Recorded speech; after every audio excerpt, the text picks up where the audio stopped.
moi, ce qui m'intéressait, c'est qu'on parle ici d'un truc qui est quand même étonnant. Il y a 2 films alors en sélection officielle, enfin un qui est en sélection officielle et un autre qui est à la quinzaine des réalisateurs, qui ont pour cadre Le Havre. Alors il paraît, je n'ai pas entendu parler de celui de la quinzaine, je connais le thème de celui de la sélection officielle qui s'appelle justement Le Havre, mais je ne sais pas exactement de quoi ça parle. Enfin, je sais que c'est un gamin clandestin qui est pris en charge par un ex-cireur de chaussures, c'est tout ce que je sais.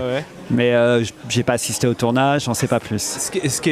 Déjà, j'aimerais avoir votre sentiment, c'est-à-dire que c'est assez rare de voir des films qui se déroulent au Havre. Est-ce que c'est une ville de moins en moins rare. Ces dernières années, il y a eu Tournée déjà, le film à Madrid, il y a eu Disco aussi, le film de Antoniente. Justement, non, ça commence à prendre, la ville a changé, alors elle est plus accueillante, je crois, aussi pour le cinéma. Parce que c'est ça, on a quand même l'image d'une ville un peu froide avec ses grands complexes pétrochimiques. C'est vrai, mais il y a quand même...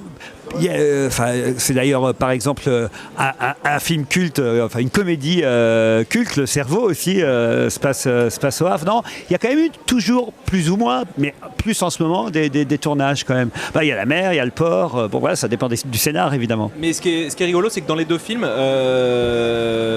fait, ce sont des films burlesques. C'est-à-dire que vraiment que ce soit la fée. Donc, c'est vrai. Ouais, c'est vrai.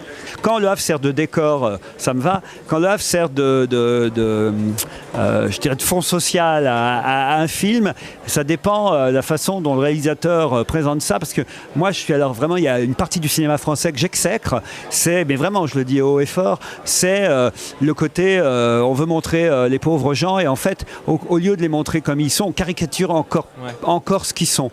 Moi je déteste un film comme Mammouth par exemple, je vais me faire tuer par plein de gens, mais je déteste ça parce que vu moi du milieu où je viens et tout, je trouve que contrairement à tout ce qu'on dit, c'est une caricature du milieu populaire c'est comme j'aime pas beaucoup l'émission Striptease d'ailleurs, et les Belges sont assez parce que il y a un côté voyeur, enfin on va chercher quand même les pires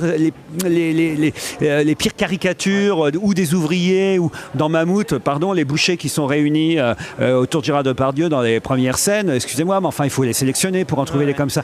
Bon voilà, sous prétexte de réalité, ça n'en est pas du tout. Voilà, et ça m'énerve profondément. Donc, je ne voudrais pas que Le Havre serve de ça. Non, mais c'est marrant parce que, en fait, le film l'a fait, notamment. Par un peu de ça, c'est vrai que c'est effectivement la faillite de tous les complexes pétrochimiques qui a laissé beaucoup de gens sur le carreau, mais il y a une espèce d'évasion vers la poésie, vers le burlesque, et on est plus du côté de Tati justement que... Alors ça va.